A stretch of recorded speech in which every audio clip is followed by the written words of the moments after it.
사람들을 늘 괴롭히고요. 많은 사람들에게 악한 행위들을 하게 하고 나쁜 생각들을 불어넣어 주었던 폭군, 죄의 왕노릇하던 이 친구는 이제 꼼짝달싹하지 못한 채 꽁꽁 묶여서 십자가에 매달려 있습니다. 아무것도 하지 못해요. 그냥 매달려 있는 거예요. 늘 이 사람에게 힘들어하고 또 괴롭힘을 당했던 한 사람이 쌤통이다, 기회다 하고 쫓아가서 한 대 때려주려고 갔는데요. 그대로 매달려 있는 그 사람, 입만 살아서 이렇게 얘기합니다. 술 받아와. 그러니까 또 술 받아주는 거예요.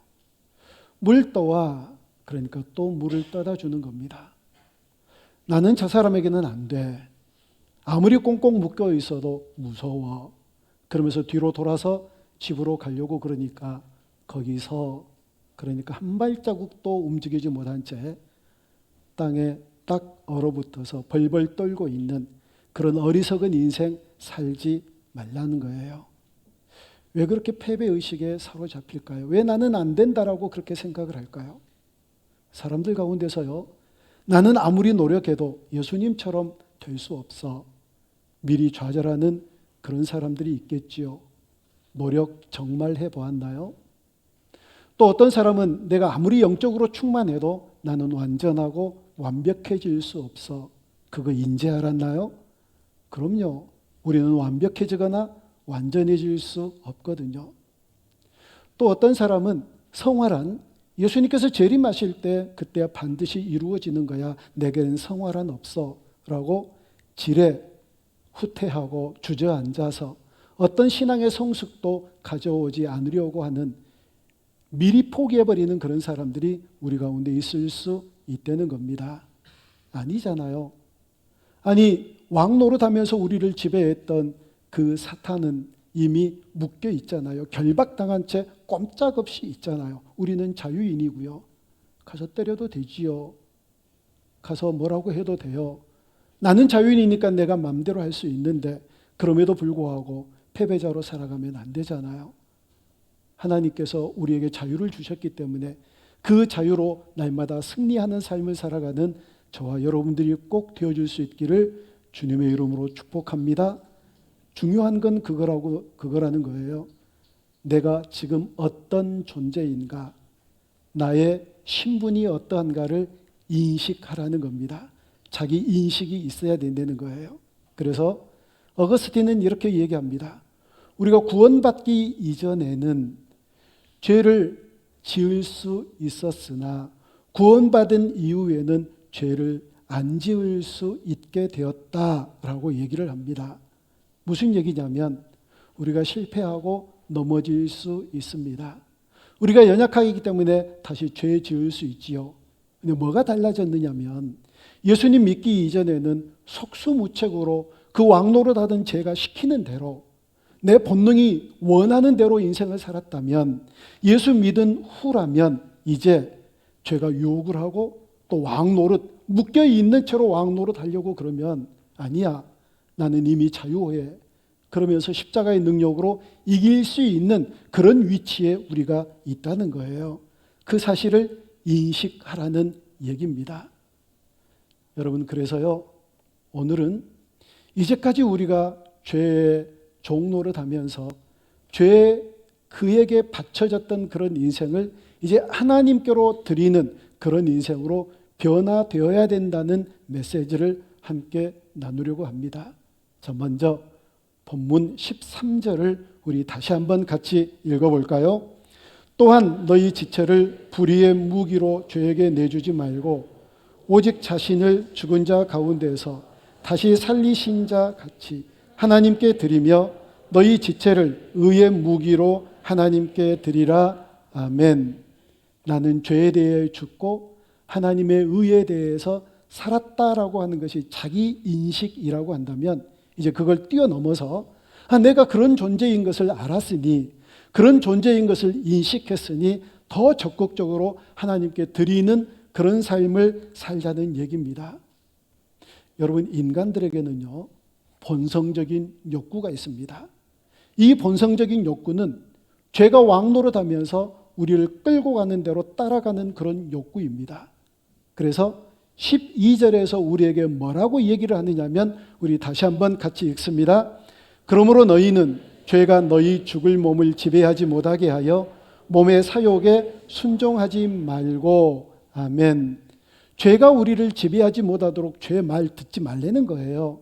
그리고 몸의 사욕에 순종하지 말라라고 얘기하는데, 몸의 사욕이 무슨 의미일까요? 조금 어렵지요. 몸의 사욕이라는 얘기는요, 다른 얘기가 아니라 우리의 본능에 이끌리는 대로 살아가는, 우리의 욕망을 충족시키며 살아가는 그런 삶이라는 얘기입니다. 본능이 요구하는 대로 살아가는 거예요. 절제도 없고 양심도 없이 내 본능에 이끌려서 살아가는 그런 삶을 몸의 사욕에 순종하는 삶이라고 얘기를 하고, 성경은 그런 사람들을 뭐라고 표현을 하느냐면 악에게 불의의 도구로 내 몸을 내어드리는 사람들이라고 말합니다. 몸의 사욕에 순종하는 사람들은 나를 불의의 도구로 사탄에게 내어주는 그런 존재로 삶을 살아가는 사람들이라고 얘기를 해요. 그러면 안 되잖아요. 의의 도구로 하나님께 내어드리는 인생을 살아가야 되잖아요. 그런데 우리 몸을 악의 불의의 도구로 내어드리면서 살아간다는 얘기입니다. 그렇게 살면 안 되는데요. 여러분, 불의의 도구로 내가 내어드리면 어떤 일들이 일어나는지 아세요? 하나님이 욕을 얻어먹으세요. 하나님이 조롱을 당하고 능욕을 당하고 경멸을 당하세요. 믿는 사람들이 잘못 살아가는 것 때문에, 이스라엘 백성들이 잘못 살아가는 것 때문에, 하나님의 백성들 때문에 하나님이 욕을 들으세요. 예를 들면 여러분, 이스라엘 백성들이 불의의 도구로 죄의 왕노릇하는 사람들에게, 사탄에게 자기들을 내어줌으로 인하여서 망해요. 예루살렘 성전도 멸망하고 이스라엘도 망하잖아요. 그러자 이것들이 망하자 사탄들이 하나님을 조롱하기 시작합니다. 너희들 믿는 하나님이 진짜 신이라며, 그 성전에서 날마다 제사가 드려지고 그 성전은 영광으로 가득하다며, 영원하다며. 근데 봐, 망했잖아. 네 하나님 진짜야? 아니, 이스라엘 백성들 너희들 하나님의 언약 백성이라며, 아브라함의 자손이라며, 그리고 하나님께서 너희들을 지켜주신다며, 보호해 주신다며. 보호해 주시지 않았잖아. 하나님이 너희들을 지켜주시지 않아서 너희들 나라가 망했잖아. 이렇게 사탄이 조롱을 해요. 믿지 않는 사람들이 조롱을 해요. 이방인들이 그렇게 조롱을 한다는 거예요. 누구 때문에요? 하나님의 백성이라고 하는 이스라엘 백성들 때문에.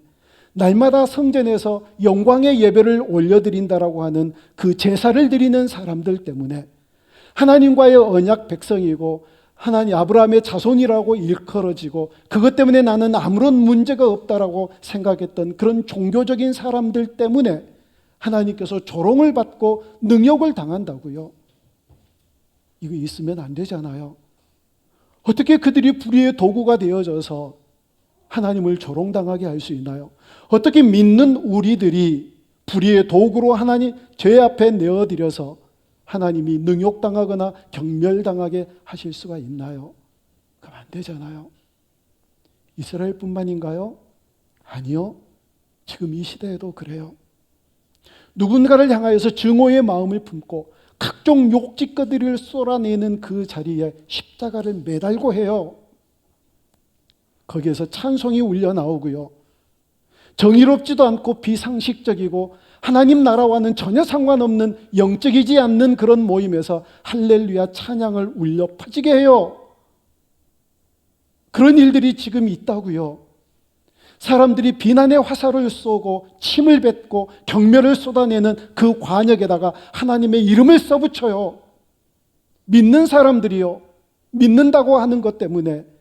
그러면서 온갖 모든 사람들에게 하나님을 조롱하게 하고 하나님을 향하여 비난하게 하고 욕지거리를 뱉어내게 하고 경멸하게 하는 그런 일들을 서슴지 않게 벌이고 있는 현장들이 우리 주변에도 있다고요. 믿는 사람들 때문에 하나님이 경멸을 당한다. 여러분 제발 그러지 말라. 너희들을 어떻게 너희들이 불의의 도구로 들여지느냐. 너희들은 그런 사람이 아니라는 겁니다. 말씀드렸잖아요. 왜냐하면 하나님께서 우리에게 새 생명을 주셨고, 하나님이 주신 새 생명은 꺼져가는 생명 아니고 죽어가는 생명 아니고 잠시 있다가 없어지는 생명이 아니라 영원한 생명이라고요. 하나님께서 우리에게 주신 그 생명에 속성이 있는데 그건 다시는 정죄함을 받지 않는 생명이고 하나님 아버지의 자녀된 생명이고 창조주 하나님, 전능자 하나님께서 상속자로 삼으신 생명이라고요. 그런 생명을 우리에게 주셨는데 어떻게 사탄에게 우리의 몸을 불의의 도구로 내어드려서 그 위대하신 하나님, 거룩하신 구원자 하나님을 욕되게 할 수가 있느냐는 겁니다. 그러지 말라는 거예요. 절대 그래서는 안 된다는 말씀을 이 본문을 통해서 우리에게 교훈으로 해주시는 겁니다. 죄의 지배를 다시는 받지 말아라. 너희들을 불의의 도구로 내주지 말아라. 몸의 사욕에 순종하지 말라. 하나님 앞에 영광스러운 삶을 살라고 말씀해 주시는 줄로 믿습니다. 그래서 그렇게 살아야지요. 그래서 오늘 본문 13절은요, 둘 중에 하나를 택하라고 주신 말씀이에요. 불의의 도구가 되어 너희 지체를 죄에게 내어줄 것인가? 아니면 너희 지체를 의의 무기로 하나님께 드릴 것인가? 결정하라는 것입니다. 하나님께 드리래요. 죄의 도구로 내어주지 말고 죄의 지배 아래 있지 말고. 자, 그러면 하나님께 드려야 되는데 하나님이 손을 벌리고 계셔야 그 손에다가 쥐어드릴 수 있잖아요.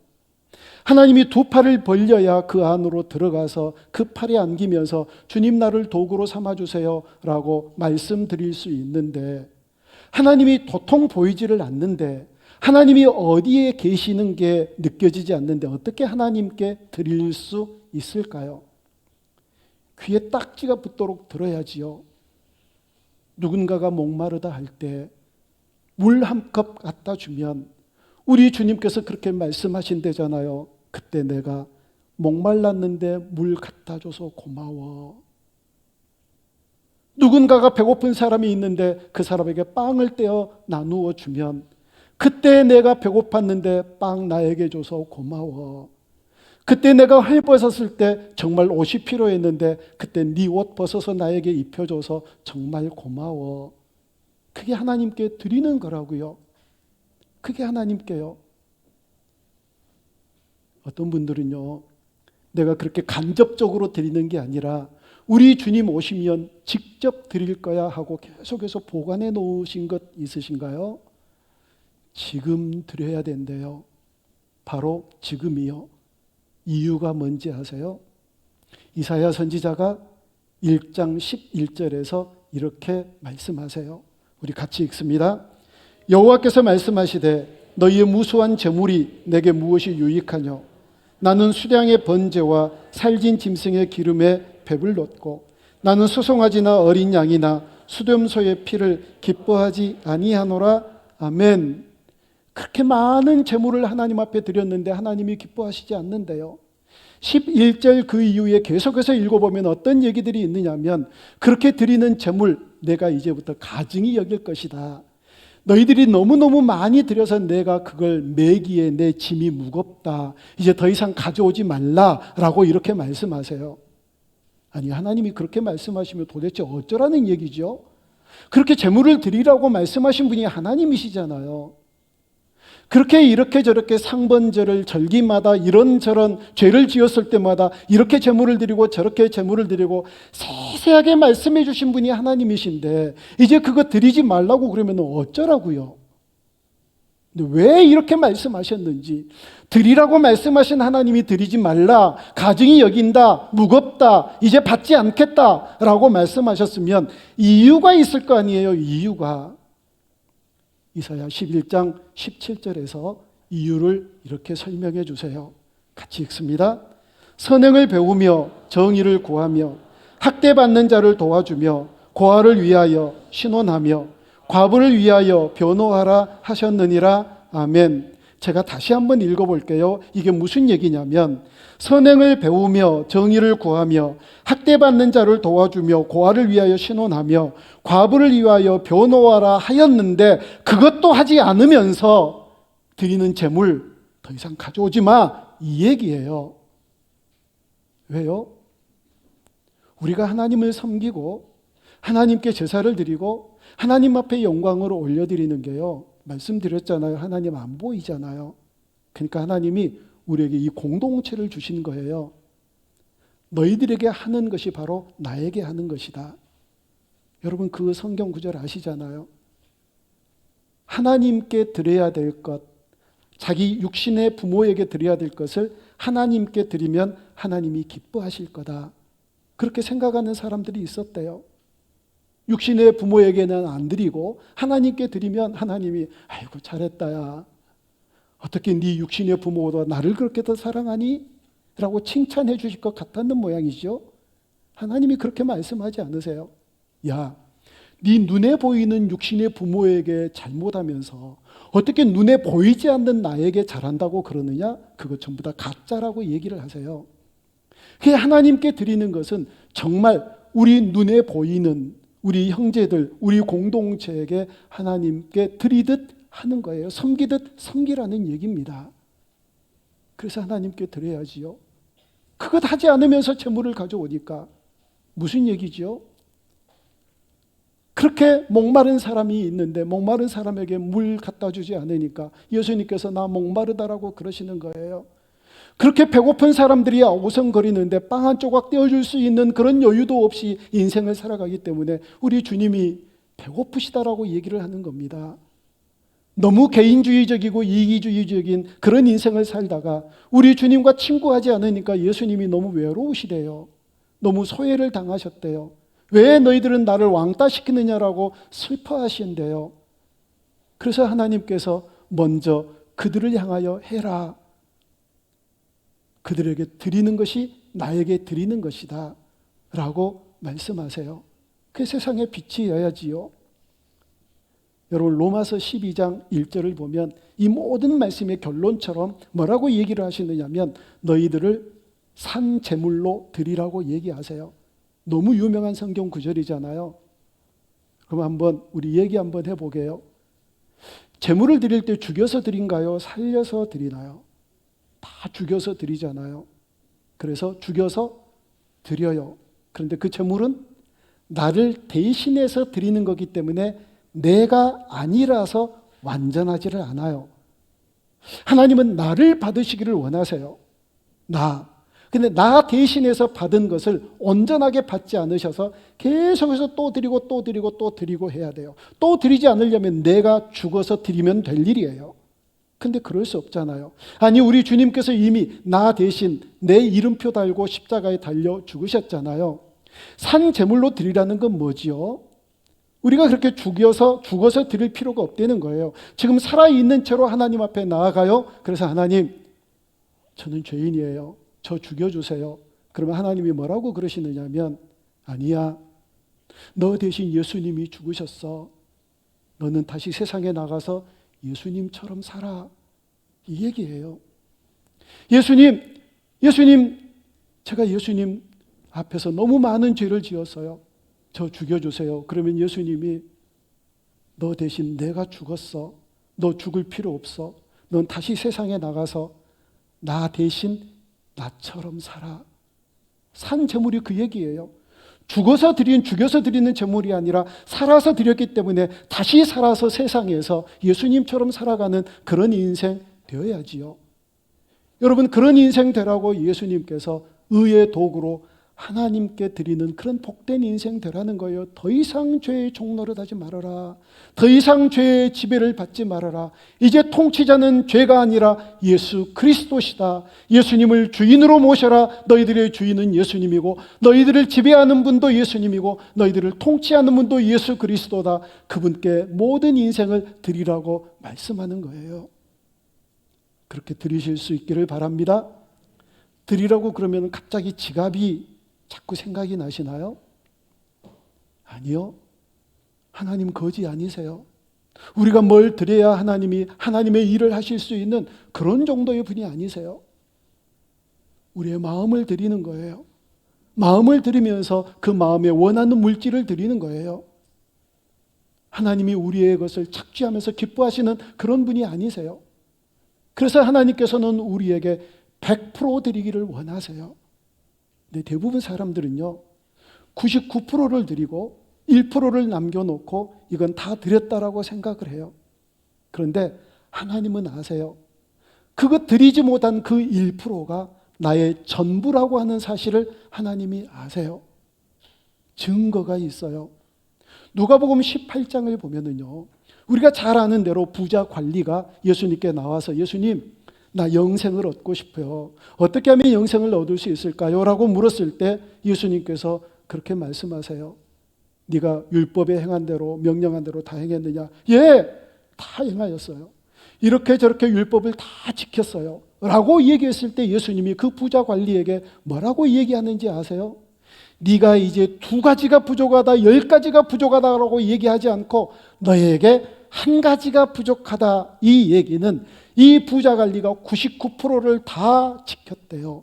그런데 예수님의 지적은 네가 1가지가 부족하다, 너가 1%가 아직 부족하다. 이 1%를 드려라. 그러니까 그게 그 사람의 전부이기 때문에 그 1%를 드리지 못해서 예수님을 떠났잖아요.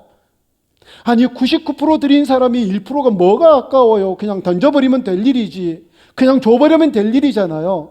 근데 남겨놓은 1%가 그 사람의 전부인 거예요. 그래서 그 1가지가 부족하다고 그럴 때 그것 드리지 못하고 예수님을 떠나갔던 부자 관리의 얘기를 우리가 잘 알잖아요. 그것이 물질이 됐든지 세상을 쫓는 쾌락이 됐든지 세상에서 추구하고자 하는 나의 어떤 목표가 되었든지 하나님은 그것보다 하나님 앞에 100% 드리라고 얘기를 하세요. 100% 모든 것을 드리라고 얘기하시고 그럴 때 하나님께서 내가 책임지고 너희들의 삶을 이끌어가겠다고 말씀을 하시는 거거든요. 세상에 빛이 되고 그렇게 하나님의 것을 하나님의 것으로 인정하며 하나님의 주권하에서 내가 가지고 있다 할지라도 그렇습니다. 이것도 하나님의 것입니다라고 하나님의 주권을 인정하며 살아가는 것이 하나님 앞에 온전히 드리는 삶인 줄로 믿습니다. 그렇게 살아가는 저와 여러분들이 다 되어줄 수 있기를 주님의 이름으로 축원합니다. 그래서 우리가 3가지를 결단해야 돼요. 자, 우리 한번 같이 읽어볼까요? 3가지예요. 시작. 우리의 지체를 의의 도구로 드리라. 드리면 책임지신다는 하나님을 온전히 신뢰하고 승리하라. 아멘. 3가지예요. 나는 죄에 대하여 죽고 의에 대하여 산 자로 여겨라. 그렇게 믿으라는 거예요. 그렇게 믿었으면 하나님 앞에 의의 병기로 의의 도구로 하나님 앞에 드리라는 것이고 그렇게 드렸으면 이제 굳건한 믿음을 가져야지요. 하나님께서 책임지실 거야. 내게 아무것도 남겨두지 않고 하나님께 다 드렸으니 하나님께서 알아서 하시겠지. 이런 믿음을 가지라는 얘기입니다.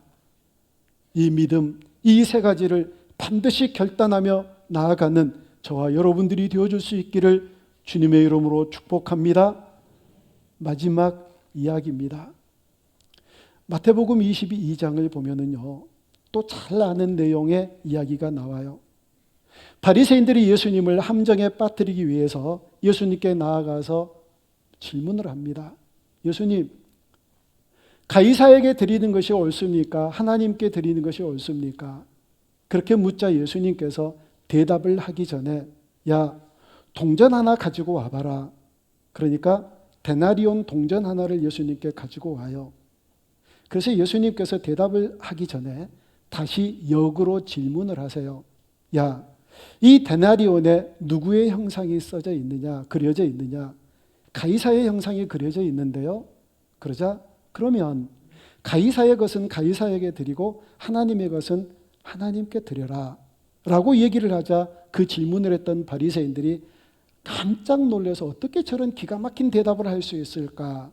함정에 빠뜨리려고 그러는데 빠질 말씀을 하지를 않으신 거예요. 그래서 가이사의 형상이 있는 것은 가이사에게 드리고 하나님의 것은 하나님께 드리래요. 그러면 가이사 형상이 있는 것은 가이사에게 드리면 되는데 하나님께는 뭘 드려야 될까요? 어디에 형상이 있어야지요. 우리나라 돈에는 세종대왕도 있고 신사임당도 있고 그러는데 어느 집회에 어느 동전에 하나님의 형상이 그려져 있는 게 없거든요. 그러면 하나님 쫄쫄 굶으셔야 되네요. 하나님 형상이 없어서 어떻게 드릴 수가 없으니까. 여러분, 하나님의 형상이 어디에 새겨져 있는지 혹시 누가 아시는 분 계세요? 우리에게요. 우리에게 증거가 있어요. 하나님이 우리를 지으실 때 하나님의 형상대로 지으셨다고 그러셨잖아요. 우리를 하나님의 형상대로 지으셨어요.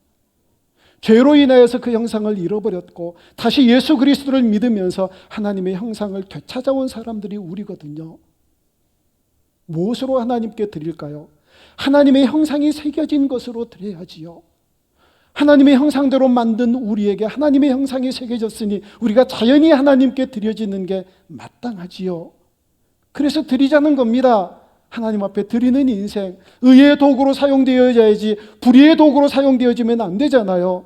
믿는 사람들이 불의의 도구로 사용되어질 때 하나님께서 능욕을 당하고 경멸을 당하고 손가락질을 당하고 비난을 받으시니까요. 그래서 하나님께 드려져서 날마다 빛의 도구로 의의 도구로 사용되어질 때 우리를 통하여 놀라운 일들을 하시니까요. 그 하나님의 선한 능력을 가지고 영광의 새날, 승리의 새날을 맞이할 수 있도록 하나님께서 역사하실 것을 믿으니까요. 기억하시게요. 결단코 우리를 어떤 불의의 도구로 내드리는 것이 아니라 의의 도구로 하나님 앞에 내어드려 하나님의 선한 능력으로 하나님의 멋진 도구로 하나님 나라와 영광을 위하여 사용되어지는 복된 도구 되어줄 수 있기를 주님의 이름으로 축복합니다. 그래야지 의의 도구로 하나님께 드려야지, 선한 능력을 믿고 하나님께 드려야지, 그와 같은 고백을 이 찬양과 함께 올려드리겠습니다.